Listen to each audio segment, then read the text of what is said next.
মাত্র ৫ মিনিটে জামাইকে খুশি করে ফেললাম। আসসালামু আলাইকুম। সবাই কেমন আছো? আমি তো বেশ ভালো আছি। এই যে অল্প কিছু উপকরণ দিয়ে একদম অল্প সময়ে মাত্র ৫ মিনিটে তুমিও চাইলে জর্দা তৈরি করে জামাইকে খুশি করে ফেলতে পারো। তো যাই হোক, আমার জামাই তো অনেক খুশি হয়ে যায়।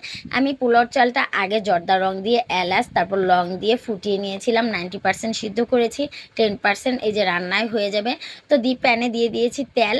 তো একদম সিম্পলভাবে যেহেতু রান্না করব, এখানে দিয়ে দিয়েছিলাম কিশমিশ, বাদাম, গরম মশলা আর মোরব্বা ছোট ছোট করে কেটে। তারপর তেলে ভাজা ভাজা হয়ে আসলে আমি দিয়ে দিব সেই সিদ্ধ করা চালটা।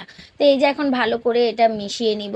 আর এটা খেতে এত পরিমাণে মজা হয়েছিল জানো, একদম অল্প সময়ে একটা সন্ধ্যার নাস্তা বলো, বিকেলে বাচ্চাদের জন্যও বলো, এটা করে দিতে পারো। বাসায় অনেক ইয়াম্মি হয়। আর আমার হাজব্যান্ড তো অনেক পছন্দ করেছে, আর তার জর্দা অনেক পছন্দ। কোনো সময় টময় লাগে না, পোলাও খেতে হয় না, জর্দা খেলেই তার হয়ে যায়।